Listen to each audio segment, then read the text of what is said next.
বিসমিল্লাহির রহমানির রহিম। ঢাকা কলেজ রাষ্ট্রবিজ্ঞান সম্মান প্রথম বর্ষের তৃতীয় ক্লাসে তোমাদের স্বাগতম জানাচ্ছি। আমি ফারজানা সুলতানা। আসসালামু আলাইকুম প্রিয় ছাত্ররা। আমাদের জাতীয় জীবনে বঞ্চনার অনুভূতিকে দূর করে যিনি শোষিতের পক্ষে প্রবল কণ্ঠস্বর হয়ে উঠেছিলেন, যার নেতৃত্বে আমরা স্বাধীনতা অর্জন করেছিলাম, এই শোকের মাসে তাকে প্রাণ বিসর্জন দিতে হয়েছিল সপরিবারে। এই বেদনাহত শোকে আমরা একাত্ম। বঙ্গবন্ধু শেখ মুজিবুর রহমান ও তার স্বজনদের বিদেহী আত্মার মাগফিরাত কামনা করছি। ছাত্ররা, আমরা আমাদের গত ক্লাসে জন লককে আলোচনা করছিলাম পাশ্চাত্য রাষ্ট্রচিন্তার এই ক্লাসে। আজকে আমরা তার রাষ্ট্রচিন্তার বাকিটুকু যতটুকু সম্ভব আলোচনা করব। সেক্ষেত্রে তার সম্পত্তি তত্ত্বকে বলা হয় one of the most prominent and distinctive feature of his system of politics. John Locke বলেন যে রাষ্ট্রপূর্ব অবস্থায় প্রকৃতিতেই মানুষ এই সম্পত্তির অধিকার ভোগ করত এবং সেটিকে নিরাপদ করার জন্যেই মানুষেরা রাষ্ট্র ব্যবস্থা বা কমনওয়েলথ সৃষ্টি করেছেন। তিনি বলেন, the reason why men enter into society is the preservation of their property. এই তত্ত্বকে যদি সরিয়ে নেওয়া হয় তাহলে জন লকের রাষ্ট্রচিন্তার কাঠামো শ্রীহীন, মূল্যহীন হয়ে যায়। জন লক তার সেকেন্ড ট্রিটিজের পঞ্চম অধ্যায়ে সম্পত্তি তত্ত্ব নিয়ে আলোচনা করেন। তার বিশ্বাস যে মানুষের সম্পত্তির অধিকার রক্ষা করাই সরকারের কর্তব্য। এ লক্ষ্যেই মানুষেরা রাজনৈতিক সমাজ তৈরি করেছিল। বস্তুত বাণিজ্য পুঁজিবাদের সেই উক্তি অবস্থায় ইংল্যান্ডে হুইগ, টোরি সকলেরই আকাঙ্ক্ষা ছিল সম্পত্তির রক্ষণাবেক্ষণ।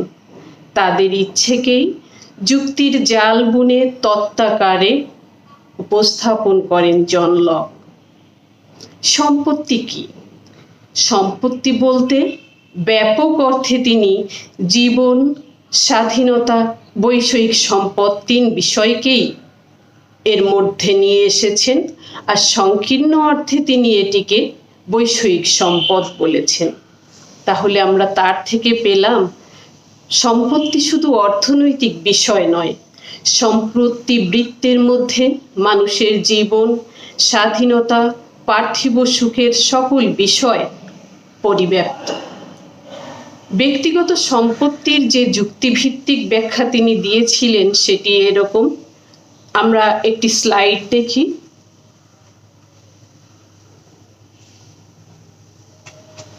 এখানে যে লোকটি প্রকৃতিতে যে গাছটি রয়েছে সেই গাছ থেকে যখন একজন তার হাত দিয়ে আপেল পেড়ে নিচ্ছে, অথবা ঝর্ণার জল বা যে কোনো জায়গা থেকে যখন কেউ পানি সংগ্রহ করছে, তখন আপেলের উপর বা ওই বালতি ভরা পানির উপর ওই লোকটির একটি অধিকার দাঁড়িয়ে যায়, কারণ he by his labour does enclose it from the common.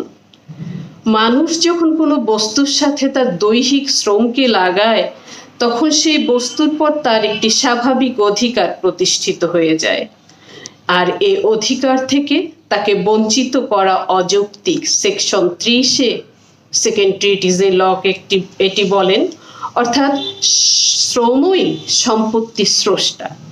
Labour creates property. শুধু আইন স্বীকার করে ন্যায় বলেই এটিকে মানতে হবে তা নয়, বরং প্রকৃতির আইনেও এই বিষয়ের সমর্থন পাওয়া যায়। এর মধ্যে দিয়ে সেই সময়ে শাসকেরা যে যখন তখন জনগণের উপরে ট্যাক্স আরোপ করতেন বা সম্পত্তি বিষয়ক সিদ্ধান্ত নিতেন, সেইটির বিপক্ষে লক নিজের অবস্থানকে চিহ্নিত করেন। তবে লক বলছেন কেউ সীমাহীন সম্পদের অধিকারী হতে পারবে না। সম্পত্তি অপচয়ের জন্যে নয়, নষ্ট করার জন্যে নয়, সেকশন 31-এ যেটা বলা হয়েছে, অর্থাৎ উদ্বৃত্ত মানুষের প্রাপ্য নয়। এ প্রসঙ্গে একটু বলে নিই, জন লক শুধু নিজের দৈহিক শ্রম নয়, সেই সাথে তার ভৃত্য এবং তার যন্ত্রপাতি এগুলির দ্বারা সংগৃহীত সম্পদকেও ব্যক্তিগত সম্পদ বা সম্পত্তির স্তরে নিয়ে এসেছেন। তিনি বলেন যে মানুষ যে পরিমাণ সম্পত্তি তার প্রয়োজন ন্যায়ানুগভাবে সেইটুকুই কেবল ভোগ করবে। উদ্বৃত্ত সমাজের প্রাপ্য, এবং যদি কেউ উদ্বৃত্ত সংগ্রহ করে তাহলে কি হবে? He offended the common laws of nature and was liable to be punished. অবশ্য পরবর্তীতে মুদ্রা আর নতুন নতুন ভূখণ্ড জমি আবিষ্কৃত হওয়ার ফলে তার এই বোধ গুরুত্ব হারায় এবং এই সীমাবদ্ধতা সেকশন 36-এ তিনি পরবর্তীতে তুলে নেন। এ প্রসঙ্গে আরও একটি বিষয় উল্লেখ করতে হবে। তিনি মনে করেন, এবং তার এই তত্ত্বটি পরবর্তীতে গণতন্ত্রী, পুঁজিবাদী, ধনতান্ত্রিক এবং সমাজতান্ত্রিক উভয় মতবাদীরাই গ্রহণ করেছিল। বিষয়টি এরকম যে সম্পত্তির মূল্য নির্ধারিত হয় শ্রম ব্যয়ের ভিত্তিতে, এবং পুঁজিবাদীরা বলেন তাহলে যত বেশি শ্রম নিয়োগ করা হবে তত বেশি এটির মূল্য হবে, মূল্য বৃদ্ধি পাবে, এভাবে লাভের চিন্তা ভাবনা। আর সমাজতন্ত্রীরা, কার্ল মার্কস এটিকে ব্যাখ্যা করে দেখান যে উদ্বৃত্ত শ্রম সময়ে শ্রমিককে ঠকিয়ে লাভ বা আরও সম্পত্তি অর্জন করে বুর্জোয়ারা। এখান থেকেই, এবং ইবনেস্টাইনের ধারণা সমাজের উদীয়মান শ্রেণী স্বার্থ রক্ষার জন্যেই এই সম্পত্তি তত্ত্ব, এখান থেকেই জন্ম নিয়েছে বুর্জোয়া মানসিকতা। আবার রাষ্ট্রের যে সরকারের দুইটি শাখা, আইন বিভাগ এবং শাসন বিভাগ, শুধুমাত্র শাসন বিভাগের উপরে সম্পত্তির রক্ষণাবেক্ষণ এর দায়িত্ব দিয়ে লক সন্তুষ্ট থাকতে পারেননি, বরং আইন সভার উপরে সম্পত্তি রক্ষণাবেক্ষণ, এবং তোমাদের মনে আছে বোধহয় যে আইন সভাও সম্পত্তির মালিকদের সম্মতি ব্যতি রেখে সম্পত্তি সম্পর্কীয় সিদ্ধান্ত নিতে পারবে না। এইভাবে যেভাবেই আমরা দেখি না কেন, রাষ্ট্রকে তিনি মূলত মানুষের সম্পত্তির অধিকার রক্ষার বড় হাতিয়ার বলে মনে করেছেন। এর ফলে যেটি দাঁড়ালো, সম্পত্তি রক্ষার একটি হাতিয়ার হিসেবে পুরো কর্তৃপক্ষ কাজ করবে, এই ওকালতি তিনি যে করলেন, পরবর্তীতে তার যে ফলশ্রুতি তাতে শোষণ আর বৈষম্যের মূলত কাঠামোটি আরো বেশি প্রসারিত হয়। এবং যারা তার এই সম্পত্তি তত্ত্বকে সমালোচনা করেছেন তাদের মধ্যে প্ল্যামিনাস বলেন এভাবে যে অপচয়ের সীমারেখাটা, অর্থাৎ কি পরিমাণ একজন মানুষের প্রয়োজন হবে সে সম্পর্কে কোনো সীমারেখার কথা তিনি বলেননি। তেমনি কেউ তার শ্রমের দ্বারা যে সম্পদকে উপার্জন করলো সেই সম্পদ সে ভোগ করবে, ঠিক আছে, কিন্তু পরবর্তীতে সে উত্তরাধিকারকে যে ব্যাপারটি সেটি সে দিয়ে যাবে তার পরবর্তী প্রজন্মকে, এই বিষয়টি তিনি মেনে নিতে পারেননি। আর প্রথম কেউ যদি কোনো বস্তুর সাথে শ্রম নিয়োগ করে তাহলে তার উপরে শুধু তারই যে অধিকার বর্তাবে, পরবর্তীতে অন্যেরা যে শ্রম লাগাতে পারবে না বা তাদের কোনো অধিকার থাকবে না, এটিকেও প্ল্যামিনাস মেনে নিতে চাননি। আর ম্যাকফারসন তো এভাবে বলেছেন, লক যে সমাজের কথা চিন্তা করেছিলেন তা পুরোপুরি বুর্জোয়া সমাজ। তোমাদের মনে আছে নিশ্চয়, তিনি মানুষকে যুক্তিবাদী, শান্তিপ্রিয় বলেছেন। তো সেক্ষেত্রে ধনী আর দরিদ্রের যুক্তিবাদিতার মধ্যে এবং এই যুক্তিকে মেনে চলার যে সামর্থ্য বা ইচ্ছে, সেইটির যে অসমতা প্রকৃতির রাজ্যে ছিল, তার থেকেই কিন্তু এটিকে ম্যান্ডেটরি করার জন্যে এই যুক্তির ভিত্তিতে আনা এই চুক্তির অবতারণা তিনি করেছেন এবং এই অধিকারকে রক্ষার জন্য একটি ঊর্ধ্বতন কর্তৃপক্ষের প্রয়োজনীয়তা অনুভব করেছিলেন, সেটি পুরো সমাজ। অর্থাৎ যুক্তিবাদিতার ধারণা, তিনি আরও বলেন, যুক্তিবাদিতার যে ধারণা সেটি প্রকৃতি প্রদত্ত হলেও মানুষের অর্থনৈতিক অবস্থা পাল্টে যাওয়ার সাথে সাথে যুক্তিবাদিতার ধারণাও অনেক সময় পাল্টে যায়। Locks concept of differential rationality is a bourgeoisie conflict. এই কনসেপশনকে এভাবেই ম্যাকফারসন দেখেছে। সে আমলে বস্তুত যে পুঁজিবাদী ব্যবস্থার সূচনা হয়েছিল, লক চুক্তির মাধ্যমে সেটিকে উদ্দীপিত করেছিলেন বলে অনেকে মনে করেন। পুরো সমাজ সম্পত্তির মালিকদের নিয়েই গঠিত, পরবর্তীতে তাদের সন্তানেরাও এটিকে মেনে চলবে। এভাবেই জন লক পুঁজিবাদের ভিত্তিপ্রস্তর স্থাপন করেছেন। এবং এই সাথে আরেকটি বিষয়ে আমরা আলোচনা করি, ধর্মীয় সহনশীলতা। এই যে বিষয়টি ইংল্যান্ডে সেই জন লকের জীবৎকালে, তোমরা জানো যে ক্যাথলিক ধর্মে ইংল্যান্ডবাসীকে দীক্ষিত করার জন্য যে রাজকীয় প্রচেষ্টা, সেইটি ইংল্যান্ডের রাজনৈতিক, সামাজিক এবং জনজীবনে যে বিপর্যয় সৃষ্টি করেছিলেন, তার ফলশ্রুতিতেই হয়তো আমরা জন লকের মধ্যে ধর্মীয় সহনশীলতার নীতি সম্পর্কে দেখতে পাই। তার বইটির নাম দেখো, এ লেটার কনসার্নিং টলারেশন।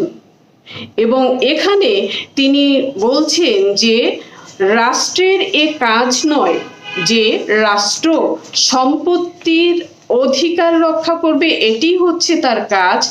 অর্থাৎ রাষ্ট্রীয় কর্তৃপক্ষ এমন ক্ষমতা দাবি করতে পারবে না যে ধর্মের উপরেও তার অধিকার রয়েছে। ধর্মীয় জীবনের নিয়ন্ত্রণের অধিকার তার থাকবে না। গির্জা একটি ঐচ্ছিক প্রতিষ্ঠান, কোনো অপরিহার্য বিষয় নয়। এবং এ বিষয়ে তিনি দুইটি যুক্তির অবতারণা করেন, যে বল প্রয়োগের মধ্যে দিয়ে মানুষের মনের পরিবর্তন করা যায় না ধর্মের মধ্যে, তাই জবরদস্তি থাকা উচিত নয়। আর রাজনৈতিক কর্মচারীর প্রাপ্ত ক্ষমতা ও কর্তৃত্ব সমাজের শান্তি রক্ষা করার জন্যে, ধর্মীয় স্বার্থ রক্ষা বা পারলৌকিক মুক্তি তাদের কাজ নয়। অর্থাৎ রাষ্ট্রীয় কর্তৃপক্ষের উচিত পরিপূর্ণ সহনশীলতার নীতি রাষ্ট্রের মধ্যে বিদ্যমান রাখা। অবশ্য এখানেও তার কিছু সীমাবদ্ধতা রয়েছে। তার এই নীতির মধ্যে ক্যাথলিক খ্রিস্টিয়ানিজমের বিষয়টিকে তিনি মূলত প্রতিফলিত করেছেন। মুসলিমদের বা নাস্তিকদের এই সুবিধা দানের ক্ষেত্রে তিনি পক্ষপাতী ছিলেন না।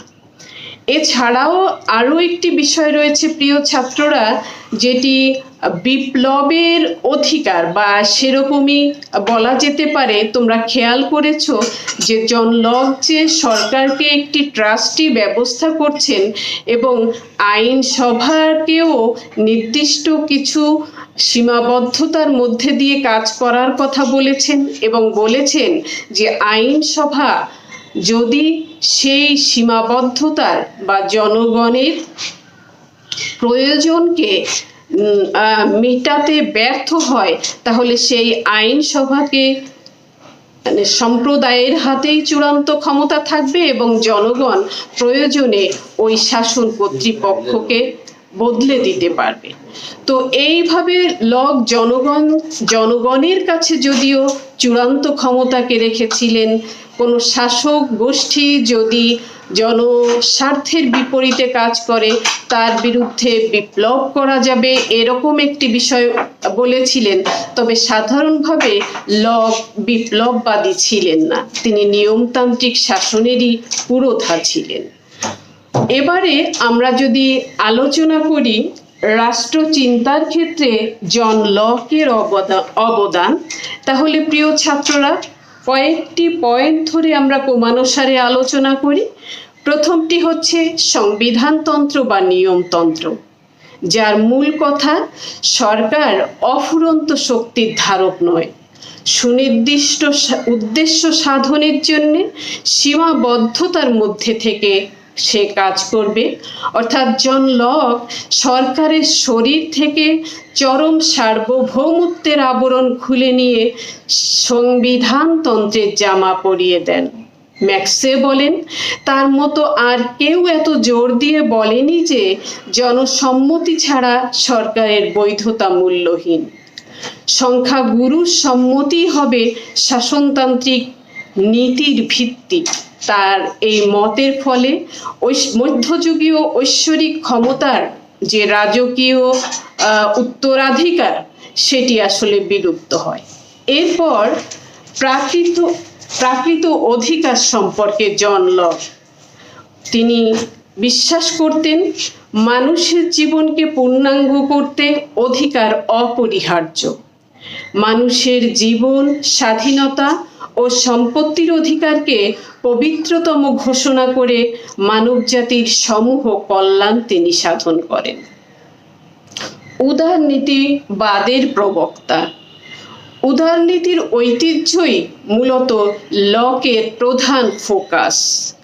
জন লকের অভিপ্রায় ছিল জনগণের স্বাধীনতার পরিধিকে বিস্তৃত করা। একেই সরকারের লক্ষ্য বলে তিনি চিহ্নিত করেন। এজন্যে সরকারের ক্ষমতার সীমাবদ্ধতা, সরকারের সেবামূলক কাঠামো, ব্যক্তির স্বাধীনতা, অধিকারের ট্রাস্টি হিসেবে সরকারের অবস্থান, এই বিষয়গুলি তার চিন্তায় উঠে এসেছে, যা লক পরবর্তী পাশ্চাত্য রাষ্ট্রচিন্তায় যথেষ্ট প্রভাব ফেলেছিল। এবারে ব্যক্তি স্বাতন্ত্র্যবাদ। ব্যক্তির অধিকার যাতে রক্ষিত হয় সে বিষয়ে লকের সর্বদা সতর্ক দৃষ্টি ছিল। মানুষের প্রাকৃত অধিকার ঘোষণার মধ্যে দিয়ে তিনি বলেন যে সরকার জনগণকে উৎপীড়নের মধ্যে নয়, বরং জনগণের অধিকার রক্ষার জন্য ট্রাস্টি হিসেবে কাজ করবে। এই যে ঘোষণা, এই ঘোষণার মধ্যে দিয়ে লক ব্যক্তিকে সমর্যাদায় উন্নীত করেন। এতে যদিও লেজেসফেয়ারের সুযোগ সৃষ্টি হয়েছিল, কিন্তু ব্যক্তি কর্তৃপক্ষের কাছে উৎসর্গিত হয়নি। He had in him the great Puritan sense of individual soul। এবং জনপ্রিয় সার্বভৌমত্ববাদ। সার্বভৌমত্ব তত্ত্ব আলোচনার সময় আমরা দেখেছি যে সার্বভৌমত্ব শক্তি আইনসভায় ন্যস্ত থাকলেও আইনসভা যেহেতু একটি আস্থাভাজন সংস্থা, তাই চূড়ান্ত সার্বভৌম শক্তি জনগণের কাছেই ন্যস্ত করেছেন জন লক। এবং এই শক্তি বলে জনগণ প্রয়োজন বোধে পার্লামেন্টকে ক্ষমতাচ্যুত করতে পারবে। এই যে তত্ত্ব জনপ্রিয় সার্বভৌমত্ববাদের, এটি পরবর্তী থেকে রুশোকে ইন্সপায়ার করেছিল, আমরা যেটি রুশো পড়তে গিয়ে আলোচনা করব। সংসদীয় সরকার, গত ক্লাসের শেষের দিকে তোমাদের বলেছিলাম যে আইন বিভাগের শ্রেষ্ঠত্বের নীতি ঘোষণা করে আর নির্বাহী বিভাগকে আইন বিভাগের কাছে দায়বদ্ধ করে সংসদীয় গণতন্ত্রের প্রথম পথিকৃৎ হওয়ার গৌরব অর্জন করেন জন লক। এছাড়াও গত ক্লাসে আমরা বলেছি যে লক মনে করেছিলেন যে যদি একই কর্তৃপক্ষের হাতে আইন প্রণয়ন, প্রয়োগ এবং বিচারের কাজ থাকে তাহলে জনগণের অধিকার, স্বাধীনতা বিপন্ন হবে। এজন্যে তিনি ক্ষমতার স্বতন্ত্রীকরণ নীতির ইঙ্গিত করে যান, যা পরবর্তীতে মন্টেস্কু সম্প্রসারণ করেন।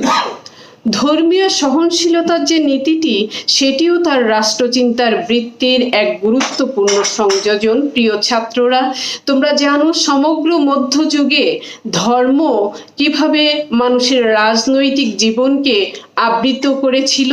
এমনকি তার সময়েও, তার আগে আগে ইংল্যান্ডে খ্রিশ্চিয়ানিজমের যে ক্যাথলিক ধারা, সেই ধারায় জনগণকে দীক্ষিত করার জন্যে রাজনীতিকে পরিচালিত করা হয়েছিল অস্ত্র হিসেবে। সেই ক্ষেত্রে ধর্ম নিরপেক্ষতাবাদের যে বিষয়টি আধুনিক রাষ্ট্র ব্যবস্থায় এসেছে, সেখানে ধর্মীয় সহনশীলতার ধারণাটি জন লকের একটি অবদান। এবারে প্রিয় ছাত্ররা, আমরা এসব আলোচনার প্রেক্ষিতে জন লকের রাষ্ট্র দর্শনকে মূল্যায়নের চেষ্টা করি। জন লকের রাষ্ট্রচিন্তার কিছু সীমাবদ্ধতা রয়েছে, তোমরা ইতিমধ্যেই বোধহয় অনুভব করেছো।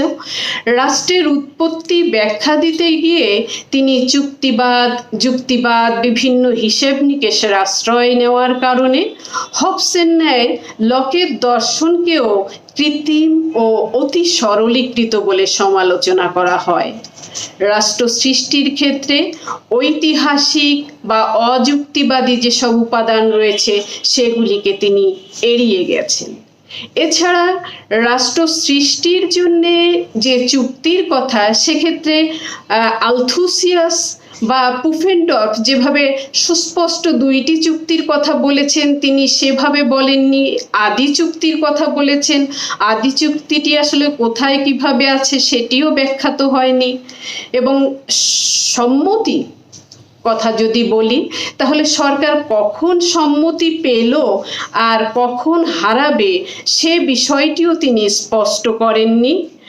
আর সাম্প্রতিক গবেষকেরা লকের সম্পত্তি তত্ত্ব গবেষণা করে বলেন, লক বুর্জোয়া ব্যবস্থার পথিকৃৎ ছিলেন। কিভাবে এই সম্পত্তি ব্যবস্থাকে সুস্থিত করা যাবে, এজন্যে রাষ্ট্র নামক হাতিয়ার দ্বারা তিনি চুক্তির সূত্রের দ্বারা যৌক্তিকতা ব্যাখ্যা করে এটিকে প্রতিষ্ঠিত করার চেষ্টা করেছেন, রক্ষা করার চেষ্টা করেছেন। এরকম তত্ত্বগত কিছু অস্পষ্টতা, সীমাবদ্ধতা সত্ত্বেও তার রাষ্ট্রচিন্তার গুরুত্ব অনেক। ওয়েপার যেভাবে বলেছেন, তার সময়ের জনমানুষের যে চাহিদা, সেটি পালনে তিনি অনবদ্য ভূমিকা পালন করেছেন। এজন্যই তাকে বলেছিলেন তিনি গ্রেট ইন্টারপ্রিটেটর অফ টাইম। আবার ম্যাক্সে বলেছেন, লকের চিন্তাভাবনায় নতুনত্ব তেমন কিছু না থাকলেও ইউরোপীয় রাষ্ট্রচিন্তার ঘূর্ণিজলে তখন যে সমস্ত ধারণাগুলো ভেসে বেড়াচ্ছিল, লক সেগুলিকে সুসংবদ্ধ আকারে উপস্থাপন করেন এবং পাঠকদের সেই সুসংগঠিত চিন্তার রাজ্যে নিয়ে যান। গেটেল বলেন, উত্তর যুগের রাষ্ট্রচিন্তাবিদদের উপরে, লেখার উপরে তার জন লকের ছিল বিরাট প্রভাব। মন্টেস্কু তার ক্ষমতা স্বতন্ত্রীকরণ নীতি, এটি লকের থেকে ধার করা। রুশোর যে লোকায়ত সার্বভৌমত্ববাদ, তার উৎস জন লকের, এবং সেটিকে তিনি ফরাসি বিপ্লবের পটভূমি পর্যন্ত প্রসারিত করেছেন। ডাচ আর ফরাসি চিন্তাবিদেরাও জন লকের চিন্তা ভাবনা দ্বারা প্রভাবিত হয়েছেন। আইরিশদের স্বাধীনতার দাবিতেও জন লকের রাষ্ট্রচিন্তার প্রতিধ্বনি পাওয়া যায়। প্রফেসর ম্যাক্সে বলেন, আমেরিকার স্বাধীনতার ঘোষণাপত্র লক প্রভাবিত। তার 2 treatises on civil government became the textbook of American Revolution। এই হচ্ছে তার মন্তব্য। এবং তাদের কিছু কিছু অঙ্গরাজ্যের সংবিধানে জন লকের রাষ্ট্রদর্শন প্রতিফলিত। ইউএসএতেই বরং ইংল্যান্ডের চেয়ে তার বিপুল জনপ্রিয়তা ছিল। এবং সেই বিষয়ে লিন্ডসে বলেন যে লক যে জাতীয় সমাজের কথা কল্পনা করেছিলেন, 18 শতকের আমেরিকাতে সেই সমাজের অস্তিত্ব বিদ্যমান ছিল। তো প্রিয় ছাত্ররা, আজকের বিশ্বে যখন রাজনৈতিক আকাশ সাম্যবাদ, নাৎসিবাদ ইত্যাদি স্বৈরতান্ত্রিক মতবাদে আচ্ছন্ন, ব্যক্তির মর্যাদা যখন সংকটাপন্ন, সর্বনিয়ন্ত্রণবাদের গতি অব্যাহত, এ অবস্থায় কি আমরা লককে পড়ব? আধুনিক জগতে লকের উদারনৈতিক দর্শনের কি কোনো মূল্য আছে? প্রফেসর ম্যাক্সে অত্যন্ত জোর দিয়ে বলেন, লককে বিসর্জন দেওয়ার প্রশ্নই আসে না, বরং আরও নিষ্ঠা সহযোগে পড়তে হবে। আজকের দিনের সবচেয়ে বড় বিপদ হলো ব্যক্তি পর্দার আড়ালে চলে যাচ্ছে। গণতন্ত্রের নামে গণতান্ত্রিক সমষ্টিবাদ আসন প্রতিষ্ঠিত করেছে। এটা স্বৈরতন্ত্রের চেয়ে কম বিপজ্জনক নয়। আর নতুন কিছু উপহার দিতে না পারলেও তিনি ব্যক্তিকে কিছু পরিমাণে স্বমর্যাদায় প্রতিষ্ঠিত করতে পেরেছিলেন। লকের আমল থেকে মূলত সাংবিধানিক তন্ত্র ইংল্যান্ডে প্রতিষ্ঠিত হয়, যেখানে শাসকেরা নির্দিষ্ট নিয়ম কানুনের মধ্যে থেকে জনগণের জীবনকে পরিচালনা করার ক্ষেত্রে কিছু সীমাবদ্ধতার মধ্যে থেকে কাজ করবেন, এটি নির্ধারিত হয়। ব্যক্তি স্বাধীনতা ও প্রাকৃত যে অধিকার, তার বাস্তব রূপায়নই যে সরকারের প্রয়োজন এবং এজন্যেই যে জনগণেরা রাষ্ট্র সরকার গঠন করেছিল, এই বিষয়টি কতটা লকের সময়ের সরকার ব্যবস্থা সেটিকে প্রতিফলিত করতে পেরেছে সেটা ঐতিহাসিকদের বিচার্য বিষয়। কিন্তু এটির প্রয়োজনীয়তা সম্পর্কে জনমনে লক এক প্রত্যয় সৃষ্টি করতে পেরেছিলেন। এবং প্রিয় ছাত্ররা, জন লকের আলোচনার শুরুতেই আমরা বলেছিলাম যে তিনি দুই যুগের সন্ধিক্ষণের একজন চেঞ্জ মেকার ছিলেন, যার মধ্যে আমরা মধ্যযুগের সম্পত্তি সম্পর্কে, সম্পত্তির মূল্যায়ন সম্পর্কে যে পবিত্রতম ধারণা, তার উদ্বোধনও পাই। তিনি যখন বলেন যে উদ্বৃত্ত সম্পত্তি মানুষের প্রাপ্য নয়, তখন কিছুটা সমাজতন্ত্রের মৃদু ধ্বনিও তার মধ্যে পাওয়া যায়। আবার পুনরায় আধুনিক যুগের এই শিল্প পুঁজিবাদী ব্যবস্থায় ব্যক্তির উদ্যোগকে উৎসাহিত করার জন্যে, মানুষকে কর্মপ্রবণ উদ্যোগী করার জন্যে তার যে চিন্তা ভাবনা, সেটি যদিও কিছু পরিমাণে বুর্জোয়া সমাজের অভিপ্রায়কে ব্যক্ত করেছিল, কিন্তু ব্যক্তি মানুষকে তার স্বতন্ত্র আসনে এবং মহিয়ান একটি জায়গায় জন লক নিয়ে গিয়েছিলেন। এটিকেই আমরা তার মূল্যায়নে এই কথাটির মধ্যে দিয়েই শেষ করব। প্রিয় ছাত্ররা, আগামী ক্লাসে ইনশাল্লাহ আমরা মন্টেস্কুরকে নিয়ে আলোচনা করব। আজকের মতো এখানেই শেষ করছি প্রিয় ছাত্ররা, ধন্যবাদ তোমাদেরকে।